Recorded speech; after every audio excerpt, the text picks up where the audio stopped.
Hi,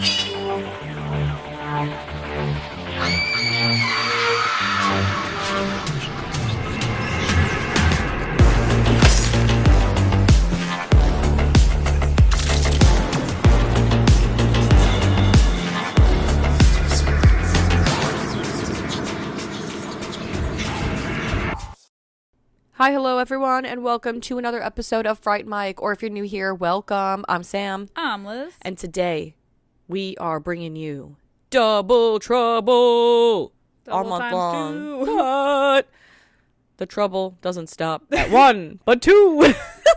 Two times the terror. So, we thought, what a good way to kick off this Double Trouble theme by talking about a movie near and dear to our hearts. Masterpiece. We are talking James Wan's Malignant from 2021. Which we've technically already talked about on our Patreon, like when it came out. But, you know, time has passed. I'm still passionate about it. But time has passed, and we didn't really do like a full thing, a full moment for it. Mm-hmm. So, we're bringing it back around. We are bringing it back around. We had initially covered this when we first saw it in the theater on our Patreon. And so we thought we would just dedicate an entire episode to it and really deep dive it and cover it in full and give it its the respect it deserves. Oh my God, this movie is wild. This is like, when you talk about having like really great theater experiences, I remember walking out of this movie being like, oh my God. Yes. Incredible. Like this and Barbarian. Yes. Best theater going experiences. Yeah. And this came out, Malignant came out, I think the same year as Last Night in Soho, right? Yeah. Like they didn't come out too far apart from each other. Mm-hmm. Right? Yeah. Like, it's definitely the same year. Yeah. It was, what was that, like towards the end of the year, right? Mm-hmm. I mean, talk about like back-to-back heavy hitters. Yes. Like, holy shit. Especially when it comes to the lighting. Yeah. Oh my God. But for both, honestly. Yeah. Because this one is very like giallo-inspired. You know, it's like neon and like the red and blue lighting all over the place. But what makes this one so fun, it's kind of like James Wan's like love letter to like the genre, but he just has like so much fun with it, and you can tell because it's like so campy, so over the top, bananas, and I love every second of it. It's gory as shit. It's like this would have fit perfectly into our Jalloween theme. Jalloween. It would have been another one that I liked. I know. And this is one that I like. I mean, it's so freaking good. It's James Wan at his finest, doing some fantastic giallo work. Let's talk about the camera work. The camera work is something I'm probably going to bring up a few times because there are so many good moments in this movie with the camera work. 100%. And the fact that like I kind of looked at some of like the like special features or whatever, the fact that that entire house, which is like, you know, the James Wan staple house, was built on a soundstage. And it like all the camera work that he does above, which is like one of my favorite things in movies when they do like that overhead shot. Because it makes it feel like a dollhouse. They do that in John Wick. Yes, they fucking do. John Wick is so good. I know. I know. And when they do it, the first time I saw this movie, I was like, I love that shot. But they built the whole damn house on a soundstage, and they had that camera that goes up. Oh my God. And it was just following her the whole time. Oh my God. I feel like I remember when we talked about this on Patreon, and we both were like, and let's talk about that shot. You know, the shot we're talking about. Oh my God. I was getting really into it. Yes. So good. Even like the fight scene at the end in the police station. Yeah. What a beautifully choreographed like scene. Yeah, it was like one take, if I'm not mistaken. I swear, that's what it feels like anyway. Like, it is so fucking good. And the fact that he talks about how they got contortionists to do like all the backwards movements. Yep. Yeah, and it's, oh my God, it's so... This movie's a masterpiece. I know, it's so good. I know. This is going to be another one of those episodes where I think back on and I'm like, I'm just annoyed that every 5 seconds I'm like, so good, right? It was so good. And so this good. was great. This was wonderful. But it's true. It is. But I will say that not everyone agrees because 6.2 out of 10 on IMDb. But 77% on the old Rotten Tomato, so... Interesting. Pretty good. Pretty good. I think for this movie, if I'm not mistaken, I feel like this is a movie that people either like love or hate. That's true. I think for people that didn't like it, maybe it was just like too much for them. Too over the Like top. too over the top, but like we're over the top people, I feel. I think the kookier the better for most things. It's and true. we're like already asses in seats, man. This movie is like a love letter to horror fans, to giallo fans. It's so fun, and it knows exactly what it's doing, and it's like over the top in the best way. And the beginning, I think like the opening scene of this movie, there's that line right before like the opening credits where she's like, "It's time to cut out the cancer." I say that in my everyday life. It's like, it's just a line that like, it's so fucking crazy. And I say it all the time, like at any minor inconvenience, other than like my go-to is, "Oh, I'm gonna kill myself." But other than that, I resort to, "It's time to cut out the cancer." Well, I think too what makes this movie so special is that it starts off and we're like, okay, this is gonna be like, for James Wan, we kind of know what to expect because he did like Insidious and The Conjuring and like we're like, okay, is this gonna be like another kind of movie like that? Yeah. And it kind of starts out that way, and then it completely just flips. Yes, like Literally. you can tell. Oh my god, it's true. Yeah, you can tell in the first like 10 minutes of this movie, oh, this is gonna be a good time. Yeah.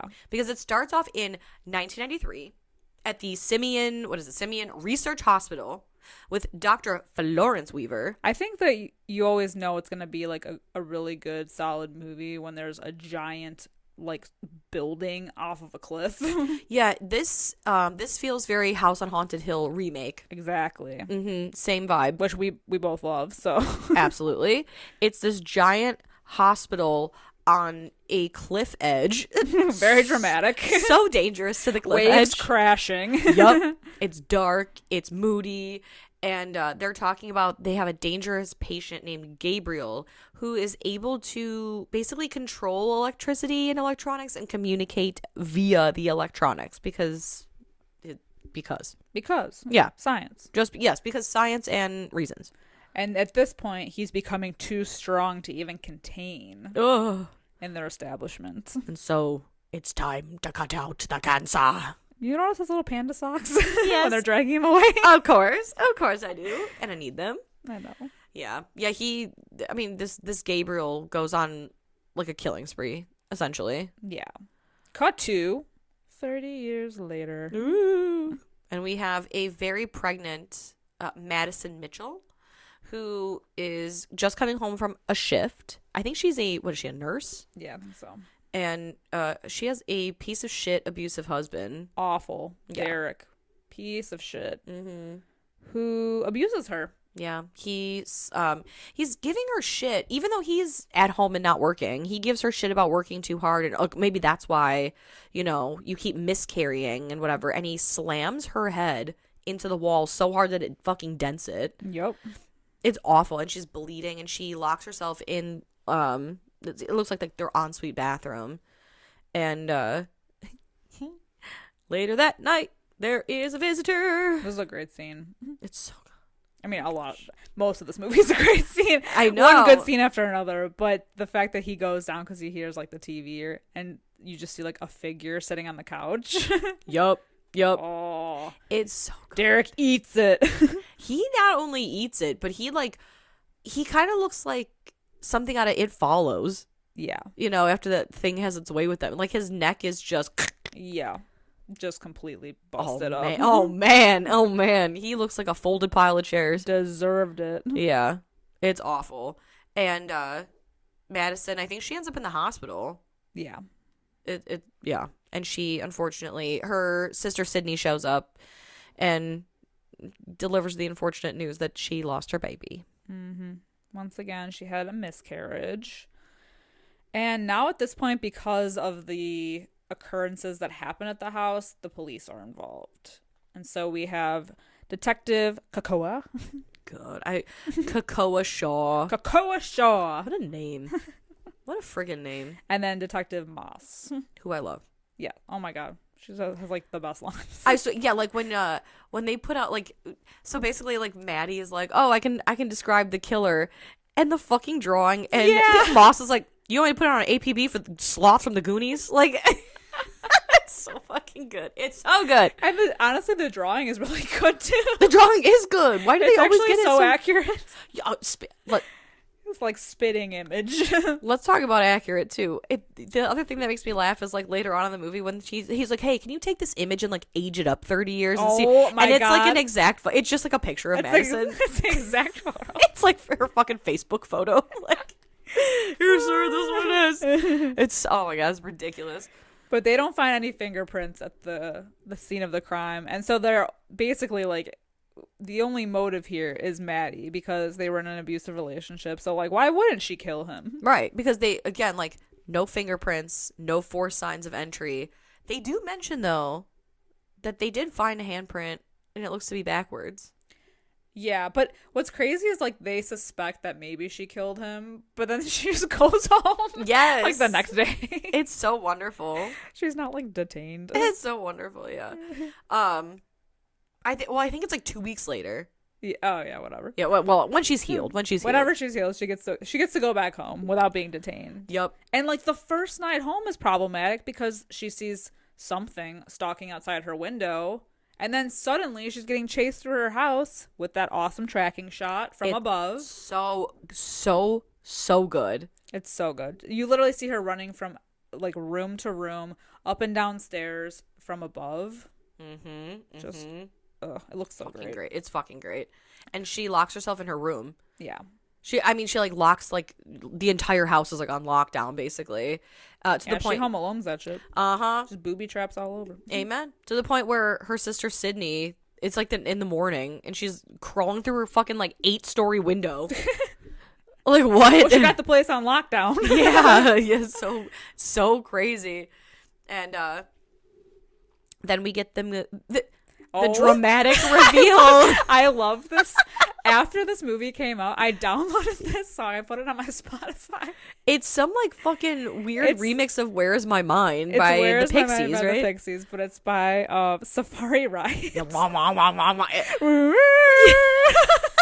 And especially because she's like, I've always wanted a baby of my own so I could have a blood relation to something. And Cindy's like, what do you mean you're my sister? And she's like, that's the thing. I was adopted. Like, dramatic as fuck. I love every second of it. I know. They do it a couple times and it's just so funny. Every time that song plays, it's so fucking funny. It's just the cue, man. It's the cue. It's like the like very early internet, like remember like the dramatic chipmunk? Yeah. Like, that's what the song is every time. Meanwhile, across town somewhere, probably in the Seattle Underground. Yes, yeah, because this movie takes place in Seattle. Yeah, which is great. I feel like we just talked about Hard Eyes, which takes place in Seattle, and not too long before that, I think we talked about another movie that took place in Seattle. Unless I'm wrong. I don't remember. Maybe I just watched 50 Shades of Grey. Maybe that takes place in Seattle. It does, yeah. It surely do. I did not recently watch it. Maybe that's what I was thinking of though. Yeah, I don't know. Probably. I could see it. I swear. You know what? I'm gonna do some independent research when we're done. All right. But anyway, yeah, Seattle's a big feature this year. Yeah, it is. But we're in the Seattle Underground, where we are following a tour guide who is like just finishing up her shift, and she gets attacked from above by an entity. And let's talk about the fact that I think every single woman in this film has bangs. Yeah, they all kind of look the same. Yeah. Like, very similar. They all have bangs. Yeah. Like, Madison has bangs. Her sister has bangs. This lady has bangs. I think Kakoa Shaw has bangs, for God's sake. Kakoa Shaw. Yeah, so she gets attacked and captured. And she is taken and, like, basically chained to a wall. In what looks like an industrial thing, because there's like that giant fan that you always see in like warehouses, and so she's taken to an undisclosed location. Yeah, and that I just need to talk about that fan because that is a comically large industrial fan. It is. Yeah. And it's important. It is important. It is quite important. And her kidnapper speaks to her through a radio. Mm-hmm. Because reasons. Because, sure. Yeah. Because electricity and reasons and science. Yes. And later, Madison is doing laundry. And she is transported via melt. Melt?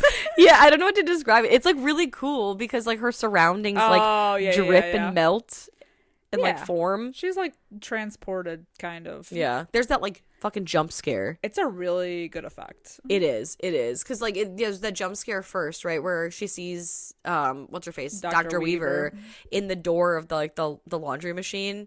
I remember seeing this in theater. I was like, oh shit, you got me. Yeah, that got me really good. Damn it.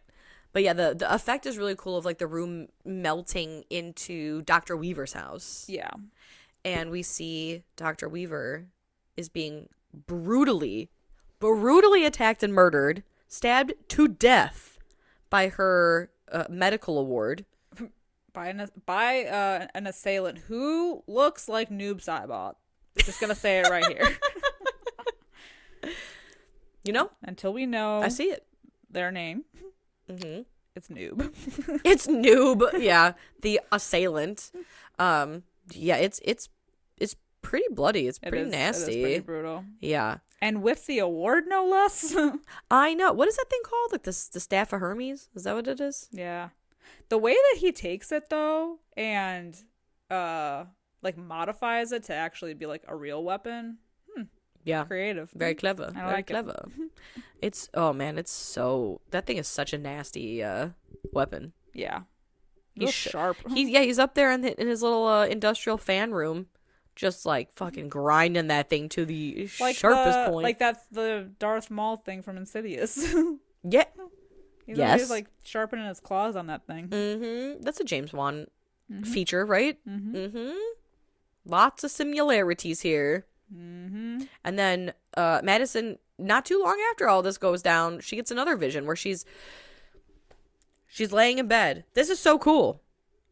This whole movie, this is my fucking problem. It's so cool. It's so cool because she's laying it. This is like very Last Night in Soho.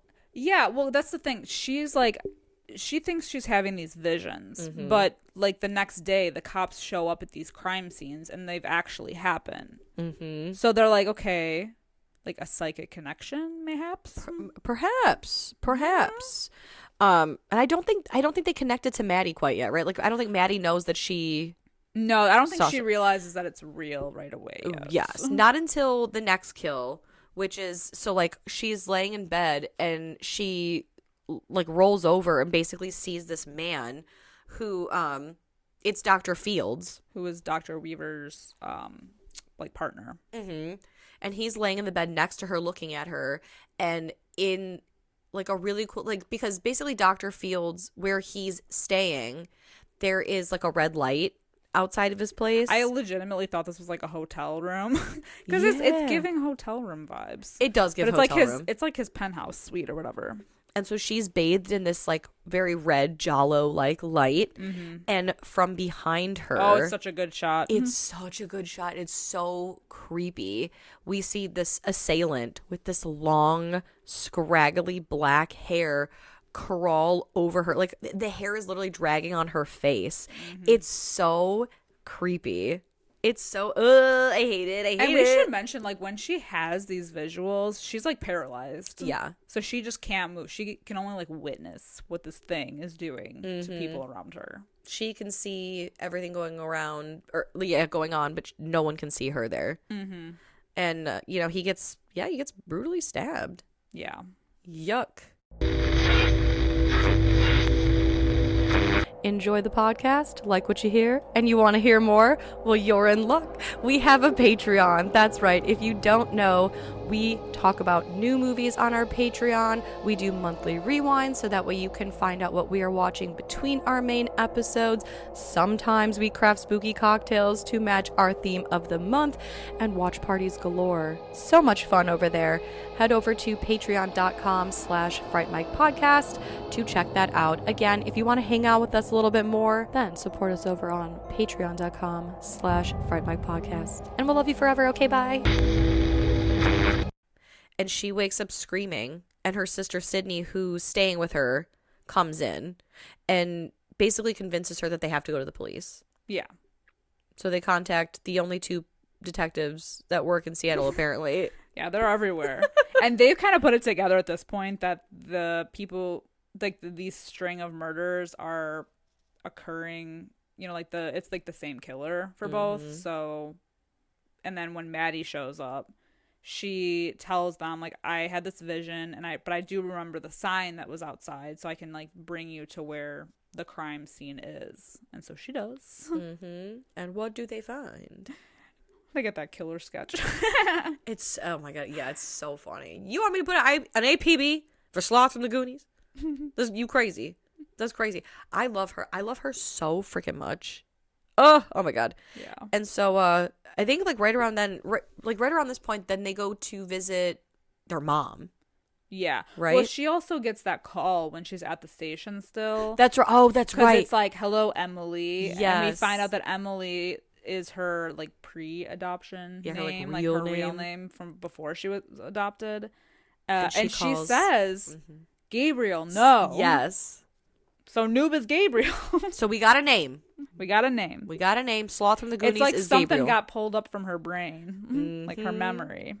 Something had been jogged. Something had been jogged. So then they go to ask her mom about it, where the mom, like, once Madison, or did they call her Maddie in the movie? I think they call her Maddie, yeah, mostly. Yeah. Once Maddie says Gabriel, the mom gets that, like, weird look. She's like, and so she plays her a tape, which I just love that the mom is like, oh yeah, I have that on hand. I know exactly what tape it is. She was really trying to like shove this memory as far down as possible. Yup. And so they watch a VHS tape from Maddie's 9th birthday, where she's basically, it looks like she's speaking to an invisible friend. And they call him Gabriel. Yep. Is Gabriel a girl's name? No, right? It could be both, I think. Right? Or like Gabrielle. Gabrielle, that's right, yeah. Gabriel. I just had a total brain fart. Yeah. As I was going to say, guy's name or girl's name. Yeah, could be either. Yeah, sure. So, Detective Kakawa. That is like such a fun name. I know.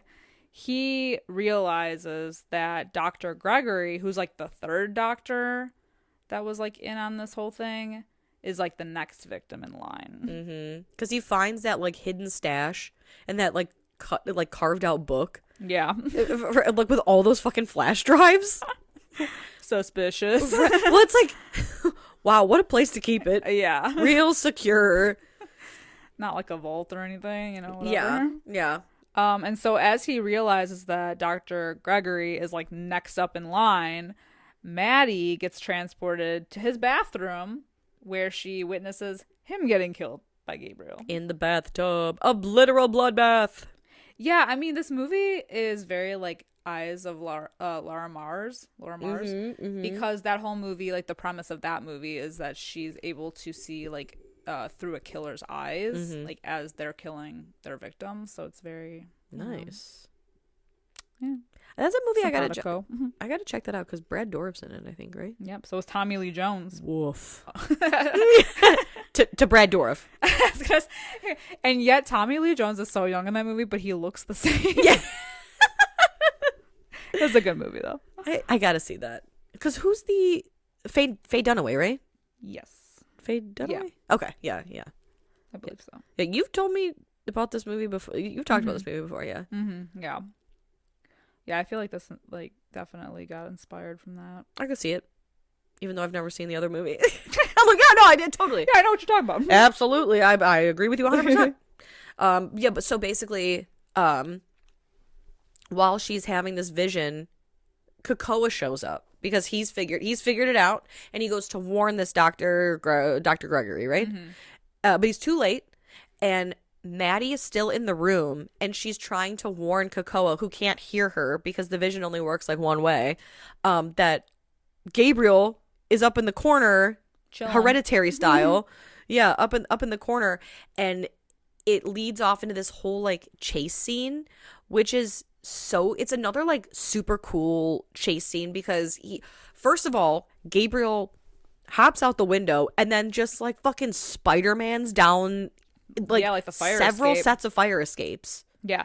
And Kakawa, like, he jumps off the side of it. He lands on that dumpster, which, it's like... so funny, too, because he's like, fuck it, leap of faith, right? Yeah. And he jumps, and then just, poof, like... Yeah. he like, just eats shit. Yeah. Like, just dead. Yes. Meanwhile, Gabriel literally is, like, letting go He's of the... floating. Yeah, he does, like, a backflip, like, fucking thing. He's the flying squirrel. He is. He, like... Oh my god. And so they chase, it's like a chase scene through the streets of Seattle, which leads to the underground. Which is basically the further. I was going to say, which leads to the further. Like, what is with the fog on the floor? It's a James Wan picture. Why are they in the Seattle underground? Why is that like a pop-in place? What's up with all the shit underneath there? I know, right? It looks like the underbelly of the Titanic. I was going to say because of the carriage. Because of the carriage. It's yeah, and so they're chasing each other through there, and it's very foggy and very the further, very... very James Wan. Very James Wan. But alas, Gabriel does escape. But it proves that this killer is of flesh and blood. Yes. He's a real thing. It's a real thing. So in order to jog Maddie's memory, they decide to hypnotize her. Mm-hmm. And this is when she has a flashback from when she was a kid and how basically she had like various episodes in which she couldn't really control what she was doing. To the point where she almost stabbed her mom in this pregnant belly. Yeah, like she had this whole thing about how she like messed up a birthday cake, and she's like, it wasn't me, it was Gabriel. And I think it's like in the middle of the night, right? She goes to like cut the cake, and when she comes to, she's hovering that knife like right over her mom's belly. Yup. Oh my god. What? That's fucked up. Mm-hmm. That's fucked up. He's trying to cut out the cancer. Yeah.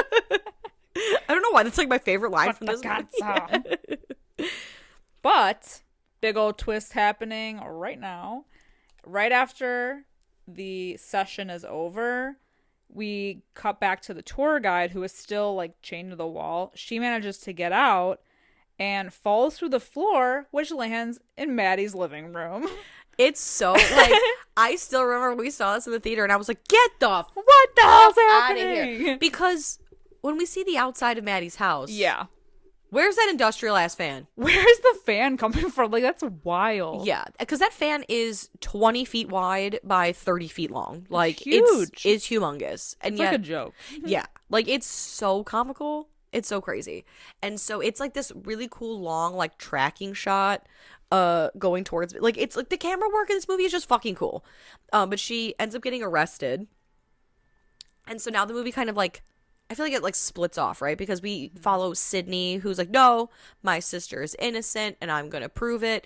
And Maddie basically gets carted off to sit in like a cell. And I just love that Sydney goes in the middle of the night to this abandoned hospital on a cliffside and drives to the fucking edge. My God. Could not The park anxiety I felt. That bitch almost tumbled over the side. Yes, like, Are you out of your mind? And also, is there no parking lot? This used to be a functioning facility, and you're telling me the best place to park is the literal cliff, like the cliff edge. I think that just the building being Yeah, like so dramatically on this cliff is what's wild to me. it's like it's giving Medieval castle. Yeah, it's- Nosferatu.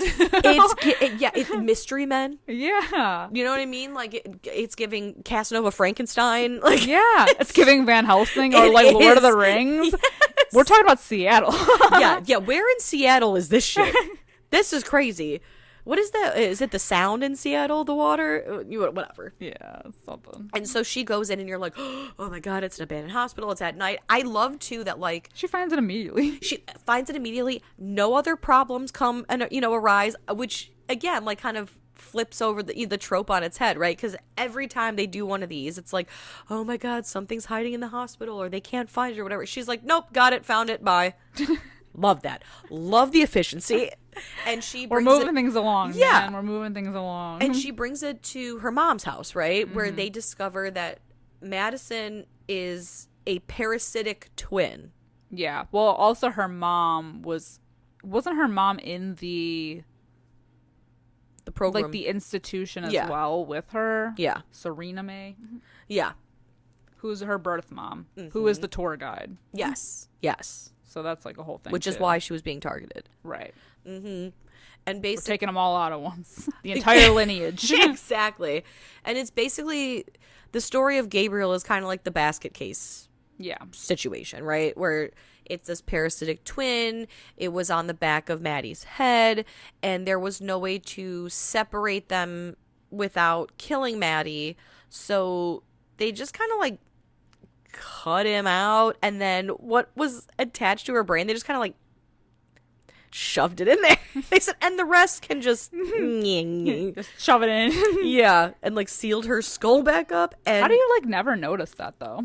Right, like this Gabriel thing laid dormant in the back of her head for 30 years until she had the head slamming it. I swear to God, when they pan the camera over when in the tape, when you realize that this thing is living off of her, and it had like arms. It did. It was like a whole rib cage situation happening on the back of her body, like Voldemort. Yeah, like it was wild. We're like, oh my God. You know what? I did not see that coming. Oh, neither did she. Yeah, right. Exactly. She couldn't. She couldn't. And it makes sense too, like all these wild movements, because while this creature, like while Gabriel was running through like the further, and when he was leaning over the second doctor, right, to stab him, that like knee, that like fucking knee placement, it's like he's been walking backwards the whole time, which is where James Wan got the contortionists, because they were the ones that, because everything was done like practically, even like the little head was like a animatronic type of thing. It was really cool, and they were the ones that did like the movements backwards. It looks so good, like so good. It's so unnatural because it is, but like it just is so friggin' good. And meanwhile, Maddie, sitting in this cell, has to deal with, what's her name, Scorpion, played by the Zoe Bell. Zoe Bell! Oh my God, my sweet gherkins. I love Zoe Bell. Love her. Like, what a fucking icon. Death Proof. I think of Death Proof, and I think of oh my, Once Upon a Time in Hollywood. Oh my God. Oh my God, what the fuck did you do to my cat? Love her. She's just so wonderful. I love her so much. And basically, like, all these people in this cell are picking on her, including this woman who looks like she's from like Saturday Night Fever. Yeah. And as they're like beating her up, suddenly she fucking peels the back of her head. And guess what pops out? A little mouth. A little head. It's And so now Gabriel's like fully taken the wheel. He's like, he slaughters everybody in that cell, including the guard. But the way that he just kills all these people is crazy. The head stomp. Yes. And like the stomach punch. The head stomp. It's so great. And like when the guard, because Zoe Bell is screaming for the guard, and when the guard comes, he pulls out his gun, and Gabriel puts his thumbs through her eyes and uses her as a fucking human shield. Yeah. Oh my God. Like, it's so cinema, baby. This is what now this is the fucking Nicole Kidman. Like, we come to the movie, we come to this place for magic. This is movie magic right here. Heartbreak feels good in a place like this. Dude, the way that picks her ass up from her eyeballs and uses her as a human shield against bullets. Yes. Incredible. After just stomping someone's head in. And the stomp. And ripping someone's throat out. Yes. Like, wild. And that's cinema, baby. And that's hip hop. On that. Yeah. And that's hip hop. No notes. Yeah, 10 out of 10. Yeah, so Gabriel's on the loose, as you would say. And he retrieves his weapons. Surely do. And what's her face? Oh my God, Winnie.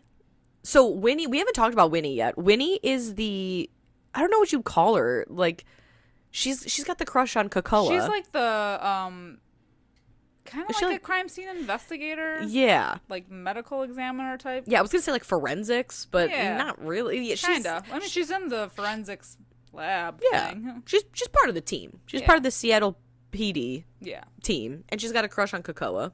Yeah. And she's been following him around this whole time. But she is in the like evidence room when Gabriel comes in to retrieve his leathery coat and his sword. His stabby sword. Mm-hmm. And she hides.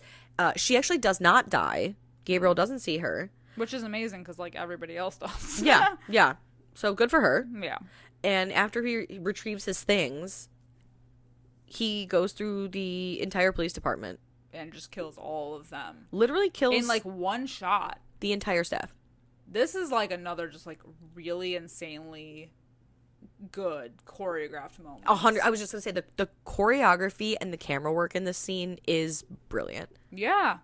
It's so good. And I think the best thing is at the end when he whips that chair across the room. First, can we talk about the fact that he like breaks that lady's like, arms or hands or whatever? But he lets her live. Yeah. Granted, she can't do anything for the rest of her life, but yeah. no. Just kidding. True, but like, yeah. It's so, she's alive, but at what cost? Yeah, exactly. Yeah, and he takes like pretty good shots at both Shaw and Moss. Yeah. But yeah, that's the fucking great, like, the last before he leaves, he just whips that shit. He's about to head out. They're about to be like okay, and just and he hits them both across the room. Yes, like a bowling kill ball. shot. It's true. Like fatality. Oh my god, it's like Wii bowling strike. Yeah. Insane. Yes, and I love. So basically, Winnie comes out, you know, of hiding or whatever, and she sees them. And she's like, "Oh my god, Krakoa!" And she starts to call like 911. She's like, "Wait, why am I calling the police?" Like, we are the police. Yes, it's so funny.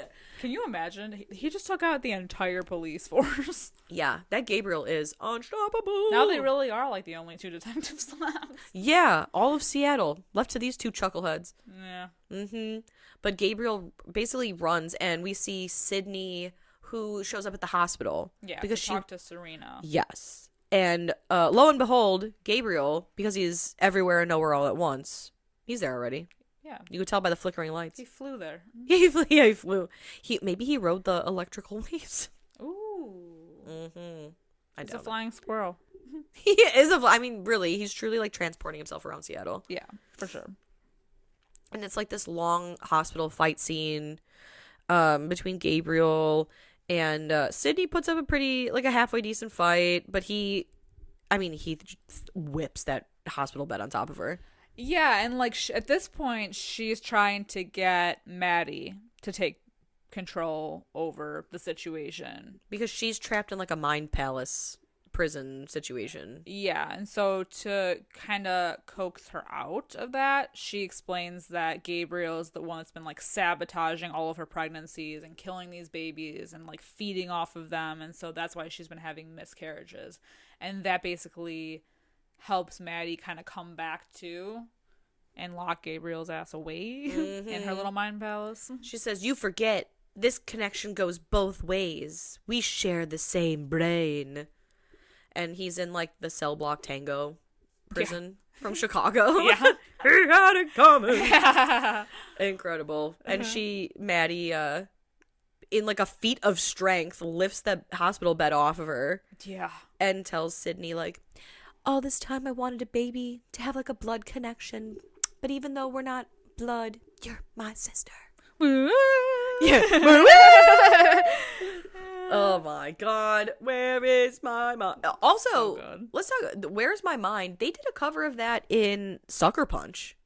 Did they? Because I had the soundtrack to that movie. That movie has a killer soundtrack. I haven't seen that movie in so long. I have to revisit it. I love that movie. Yeah. I have the special edition Blu-ray. Oh, good for you. I know, it's so stupid. No, I think I have it on DVD. Not DVD. I know. A relic. Yeah. We love DVDs around here. I do. Yeah. But anyway, love I a think DVD. that's the end of it. Malignant. That is the end of Malignant, and I'm waiting for a sequel. Bring it back, Gabriel. Bring it back round town. Round town. And yeah, we got to see how the Seattle PD puts themselves back together after every member of the PD has been just eliminated. Annihilated. Yeah. To say the least. And all the prisoners, really. Yeah, honestly, true. At least all the ones in the holding cell. Yeah. Why was that holding cell so packed? I was just gonna say, like, why was it so full? What's going on in Seattle? I don't know. I've never been to Seattle. I hear it's wonderful. I passed through. Yeah. It was nice. Get some good vibes? I got good vibes. Yeah? Yeah. Hot millionaire skulking around vibes? I didn't notice any, but I went to the Starbucks. Oh, well, there's something. Like the OG one. Yeah. Yeah, that was nice. That's nice, yeah. Good times. Okay. All right. Really recommend. Yeah, 10 out of 10 would recommend if I were to go through there again. But yeah, there's just nothing like seeing this movie for the first time. It's true. I wish, when they say like, oh, if you could erase your, memory of a movie, this would be one of them. Yeah, so I want to see it for the first time again because the twist, the kookiness. I know. This movie's genuinely, it brings me pure joy. Pure joy. Mm-hmm. Everything. The lighting, the cinematography, the acting, the scripts, the music. Choreography. Camera work. Practical effects. I don't know if you said that already. No, but yeah, that too. Incredible work, James Wan. Now, if we had to rate 5 this, out of 5. I agree. I did not stutter. No notes. None whatsoever. No notes. James Wan is James Wanning so hard. He's at his peak. This movie is great. Better than Fast and Furious. Yeah. Which he did. And Aquaman. Which we don't mention. No. But this movie's so good. Yeah. I mean, it really just he has so many bangers, but there was just something so special about this movie that was, I don't know, it was just genuinely a good time. Mm-hmm. It was such a, I don't know, it was like so much of what he usually does, and yet you can just tell he had a blast making it completely different in some ways. 100%. Yeah. So freaking I vibe with good. that hard. Yes. Good on you, James Wan. Also, I did not know this until I was looking up the IMDb fun facts. The actress that plays Winnie, that's James Wan's wife. Cute. And she came up with the idea. Oh, I love that. Right? Did she watch Basket Case, mayhaps? Mayhaps she did. No, I think, I'm trying to remember. I think she said she saw something about parasitic twins. Okay. Or something like that. And was like, ooh, actually, I got an idea. Yeah. Good thing I'm married to a director. A horror director. Yeah, exactly. Yeah, I think that's a really good jumping off point. Mm-hmm. Mm-hmm. And they did wonderful things with it. They did. This movie's fucking great. I don't think our scores changed at all. No. Yeah, I remember the first time we talked about this, and it was so much fun to revisit it. Because it's been a little bit since I've seen it again. Same. And I don't know why. It kind of was like, because I think the last time I watched Malignant was maybe like 7 or 8 months ago. I watched it last year. Yeah. And I don't know why, like sitting down to watch it this time, it's like almost like you forget certain things, like some like the funny lines like you're bringing it back. Yeah, and I was like, oh shit, because like when I think of Malignant, I think of like the scene, like the scenes that really stand out in my mind, like the chase scene that leads into the further, and like the cop scene, and like all these big action stuff. But it's like the little moments in between that I'm almost like, oh shit, oh the one-liners, like yes, the like witty dialogue. 100%. Like this movie is so good, all around so good. Yeah, I agree. Yes, 100%. Let us what know. What a joy. What's that? What a joy. Yeah, what a joy indeed. Now let us know what you guys think of Malignant from 2021. Was it a joy for you? Did you hate it? Does it feed on you like a parasitic twin on the back of your head? That's what my migraines feel like. No, it's true. I said that's what a hangover feels like. Literally. Yeah. Migraine, headache. Oof. Horrible. But yeah, let us know what you guys think. You can chat with us over on our Discord. You can find us on all social medias as well at Fright Mic Podcast. And if you're feeling so kind, if you feel like you don't want to cut out the cancer, you can leave us a 5-star review, a nice little comment anywhere that you're available to do so. That would mean so much to us. And until next time, I'm Sam. I'm Liz. Rest in peace.